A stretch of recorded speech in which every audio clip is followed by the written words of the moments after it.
I'm Tony Van Veen, CEO of Discmakers. Thanks for joining me on this dreary winter morning here in Cell Block D, also known as the corner of my beautifully decorated office. If you've watched any of my videos or read any of Discmakers' newsletters or blog articles, you know that I talk a lot about ways for artists to drive revenue from their music. The reason I do this is obvious. I know many of you would love to do music for a living, and in order to pay the mortgage from your music, you need to be driving income from your music. And despite the fact that most music today is consumed by streaming, most music income for artists at all levels, from the emerging artists to the Rolling Stones, comes from live performances, selling tickets and selling CDs, vinyl, and merch at concerts. But what if you're an artist or songwriter who doesn't perform live? Is it possible to make a living from your music? And if so, how do you do it? Well, it's probably not a surprise when I tell you that it is already really hard if you're a performing artist to pay the bills from your music income.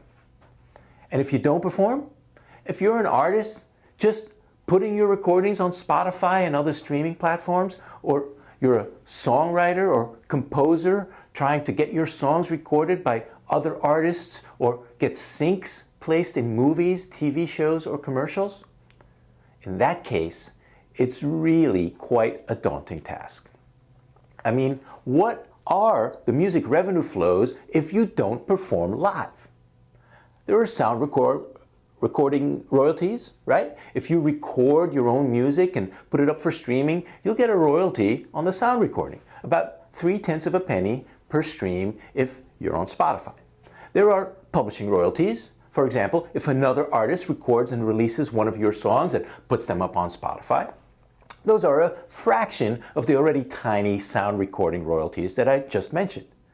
There are public performance royalties. You know, the royalties that ASCAP and BMI collect if your song is performed in a bar, club, restaurant, or, should you be so lucky, in a stadium.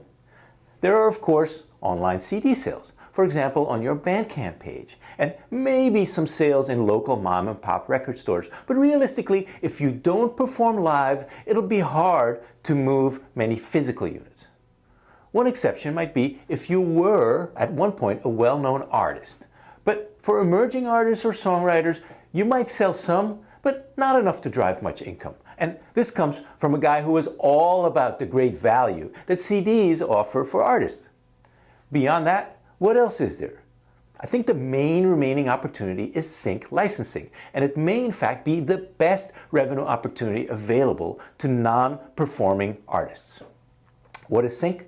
It's basically getting your music synchronized with video content. In other words, if you get a song or a piece of a song or maybe a sound snippet that you created placed in a movie, a TV show, video game, or an advertisement. Now, I am no domain expert on sync licensing, so I called my good friend Michael Lasko, who is CEO of Taxi. Taxi is a songwriters organization that provides education to songwriters, not just on how to write better songs, but also on how to create music that is more likely to get sync placements. What's cool is that Taxi gets listings from record labels and movie studios and ad agencies and game companies, among others, for the kinds of music or sounds that they need for the video content that they are creating. And then Taxi members can submit to have their music screened. Michael has a deep experience and contacts in publishing and in sync. And here's what he told me. Sync placements can drive not just a healthy upfront fee for the right opportunity, they can also generate a really nice recurring revenue stream from residuals as the ad or the TV show gets run over and over again. But you have to know how to create content for placement in movies or in TV shows.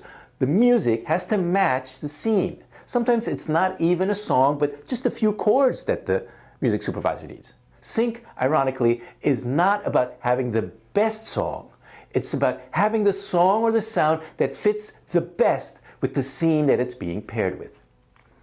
You can try to get sync placements yourself, contacting dozens of music libraries with pitch letters and hoping that they will listen to your music.